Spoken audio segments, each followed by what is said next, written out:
नमस्कार, मैं नसीम सिद्दीकी और आप देख रहे हैं क्रांति टुडे। बड़े दिनों बाद आपके बीच में फिर से हाजिर हूं कुछ ऐसा खास लेकर जिसके विषय में अगर देखा जाए देश में विदेश में सभी जगह काफ़ी चर्चा हो रही है। कुछ लोग उस विषय पर बात तो कर रहे हैं लेकिन उन्हें जानकारी नहीं है। सारी जानकारी हमने कलेक्ट की, इकट्ठी की, आज आपके बीच रखेंगे और बताएंगे आखिर जिस चीज़ पर हम चर्चा कर रहे हैं, जिस चीज को लेकर हम बहस कर रहे हैं उसके बारे में हमें कितना जानकारी है, क्या जो हमें जानकारी है वो सही जानकारी है।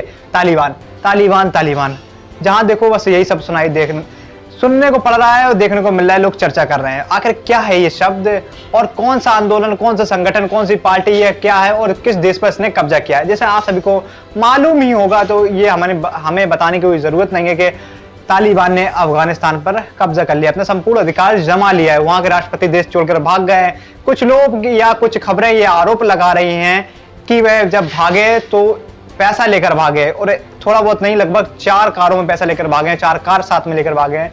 कई आरोप लग रहे हैं और आरोप के साथ ये भी हकीकत है तालिबान ने अफगानिस्तान पर कब्जा कर लिया। आखिर क्या है ये तालिबान शब्द, कौन है, कैसे उत्पत्ति हुई है, कब से ये, क्योंकि तालिबान जो शब्द है या जो आंदोलन है, जो संगठन है, पहले भी अफगानिस्तान पर कब्जा कर चुका है। उसके बाद अफगानिस्तान को आज़ादी मिली थी कब। चलो पहले हम विस्तार से बात करते हैं कि आखिर तालिबान क्या है। तो तालिबान आंदोलन, जिसे तालिबान या तालिबान के नाम से भी जाना जाता है, यह एक सुन्नी इस्लामिक आधारवादी आंदोलन है जिसकी शुरुआत 1994 में दक्षिण अफगानिस्तान में हुई थी।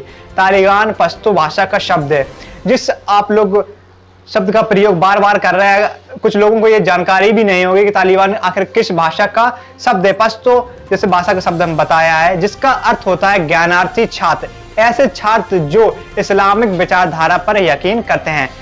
तालिबान इस्लामिक कट्टरपंथी राजनीतिक आंदोलन है। इसकी सदस्यता पाकिस्तान तथा अफगानिस्तान के मदरसों में पढ़ाने वाले छात्राओं को मिलती है। जो पाकिस्तान या अफगानिस्तान के मदरसे हैं उनमें जो बच्चे पढ़ते हैं उनको इस चीज़ की शिक्षा दी जाती है, तालिबान की शिक्षा दी जाती है। 1996 से लेकर 2001 तक अफगानिस्तान में तालिबान के शासक के दौरान मुल्ला उमर देश के सर्वोच्च धार्मिक नेता थे। उसने देश को हैंड ऑफ सुप्रीम काउंसिलिंग घोषित कर दिया था। तालिबान आंदोलन को सिर्फ पाकिस्तान, सऊदी अरब और संयुक्त अमीरात ने ही मान्यता दे रखी थी। अफगानिस्तान को पाषाण युग में पहुंचने के लिए तालिबान को जिम्मेदार माना जाता है। जिस युग की हमने बात करी है, पाषाण युग में पहुंचाने के लिए तालिबान को जिम्मेदार माना जाता है। पुराना युग अगर अफगानिस्तान पहुंचा तो उसके लिए जिम्मेदार तालिबान था।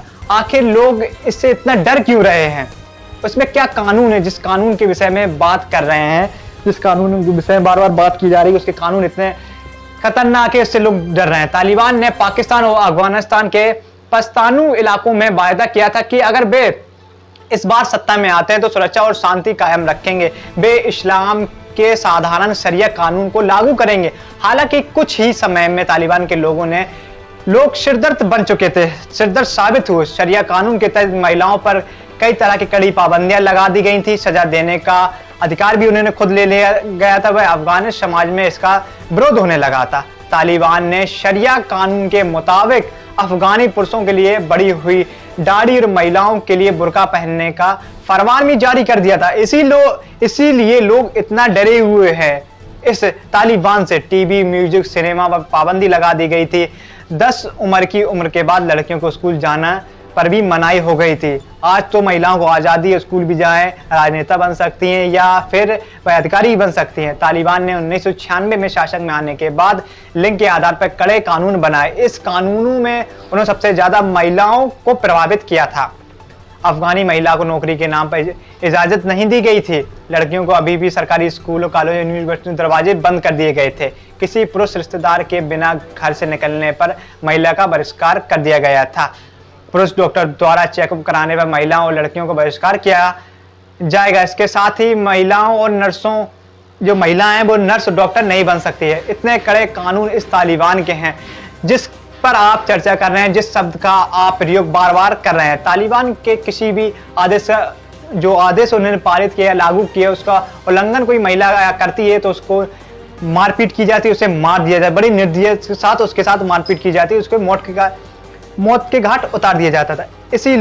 इसीलिए लोग इतना इस तालिबान से डरे हुए, उनके कानून से डरे हुए, क्योंकि लोग तालिबान से नहीं, उनके कानून इतने कड़े हैं इसलिए उनसे डरे हुए हैं। अगर वह सही होते तो लोग भी सपोर्ट करते, लेकिन लोग देश छोड़ छोड़कर भाग रहे हैं। साथ में वहां के राष्ट्रपति भी भाग गए। अफगानिस्तान के राष्ट्रपति अशरफ गनी हेलीकॉप्टर और 4 कारों से पैसा लेकर देश छोड़कर भाग गए। मॉस्को राइटर से ये खबर आई है, देश की जनता को तालिबान के रहमो करम पर छोड़कर भागे अफगानिस्तान के राष्ट्रपति अशरफ गनी के संबंध में रूस के दूतावास ने चौंकाने वाला दावा किया है। काबुल स्थित रूसी दूतावास का कहना है कि अफगानिस्तान ने भागते हुए अशरफ गनी एक हेलीकॉप्टर और 4 कारों से अकूदा पैसा भरकर ले गए हैं। मतलब अखंड बहुत ज्यादा पैसा लेकर भागे हैं।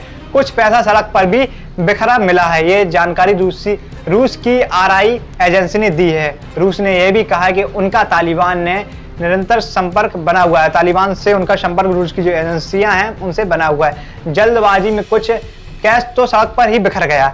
जब वहां के राष्ट्रपति भाग रहे थे तो ये तो नहीं था कि खाली हाथ भागते, क्योंकि नहीं कहीं ना किसी देश की शरण लेंगे, इसलिए वो पैसा लेकर भागे। उधर अब अशरफ गनी ने फेसबुक पर अपनी एक पोस्ट में दावा किया है कि उन्होंने देश में खून खराबा और तबाही रोकने के लिए अफगानिस्तान छोड़ दिया है। आगे बताते हैं, काबुल में तालिबान के घुसते ही अफगान गनी प्रेसिडेंट पैलेस छोड़कर भाग खड़े थे। काबुल में रूसी जो वहां पे दूतावास के प्रवक्ता निकिता ईशवान ने आरआई न्यूज एजेंसी है जो उनको बताया कि गनी के साथ गए काफिले में 4 कारों में कैश भरा हुआ था। इसके अलावा हेलीकॉप्टर में भी कैश था और वह अधिक धन ले जाना चाहते थे, लेकिन जगह न होने के कारण जल्दबाजी में उन्होंने पूरा कैश छोड़ दिया और कुछ कैश इंग्लिश में कह रहे हैं पैसा सड़कों पर भी बिखर गया, जिससे ये खुलासा हुआ है। अफगान के राष्ट्रपति के बारे में रूसी दूतावास है उनका चौंकाने वाला दावा कहीं ना कहीं लोगों को हैरत में डाल रहा है। उन्होंने कहा है रूसी राष्ट्रपति व्लादिमीर ने पुतिन के राष्ट्रपति में विशेष दूत हैं जालिम काबूदेव ने कहा कि यह नहीं कहा जा सकता है कि वह कितना धन लेकर अपने साथ गए हैं। उधर पेंटो के अनुसार अफगानिस्तान छोड़कर भागने के बाद गनी ने रविवार को अपनी पहली टिप्पणी में कहा कि काबुल में तालिबान के जबरन कब्जे की कार्रवाई में अगर देशवासी शहीद होते हैं, जो वहाँ के देशवासी शहीद होते हैं, शहर को तबाही का सामना करना पड़ता है, तो 60 लाख की आबादी वाले शहर के लिए यह एक बड़ी मानवता आपदा की होती है। मानवता जो आपदा के लिए माना जाता है, उन्होंने ये बात कही है। गनी ने रविवार को एक फेसबुक पर पोस्ट में अपनी बात रखते हुए कहा है कि खून की नदियां बहती हैं, इससे बेहतर है कि मैं देश छोड़कर चला आया, मैं भाग गया हूँ या देश से बाहर जाना बेहतर समझा है, ये उन्होंने कहा है। आखिर कहाँ भागकर गए हैं गनी, आखिर कहाँ भागकर जाएंगे, किस देश की शरण लेंगे, मेन ये टॉपिक भी रहता है। ताजिकिस्तान या ओमान में गनी की शरण लेने की चर्चा हो रही है। ओमान भी एक देश है और ताजिकिस्तान भी एक देश है। समझा जाता है कि 72 वर्षीय अशरफ गनी पड़ोसी देश ताजिकिस्तान में शरण ले रहे हैं और एक दावे में किया गया है कि फिलहाल राष्ट्रपति अशरफ गनी ओमान में भी हैं और अमेरिका रवाना होने वाले हैं। ताजिकिस्तान के उनके जहाज को अपनी धरती पर उतारने की इजाज़त नहीं दी है। गनी ने कहा कि तालिबान विदेशियों को अब यह तय करना है कि वह अफगानिस्तान में रहना चाहते हैं या अफगानिस्तान के नाम और सम्मान रक्षा करनी है या अन्य स्थानों पर नेटवर्क की प्राथमिकता देनी है। उन्होंने देशवासियों का दिल जीतने के लिए तालिबान के लिए यह जरूरी समझा कि भाई अफगानिस्तान के लिए सभी लोग राष्ट्र और विभिन्न क्षेत्रों में बहन बेटियों की महिलाओं की सुरक्षा के प्रति आश्वस्त करें।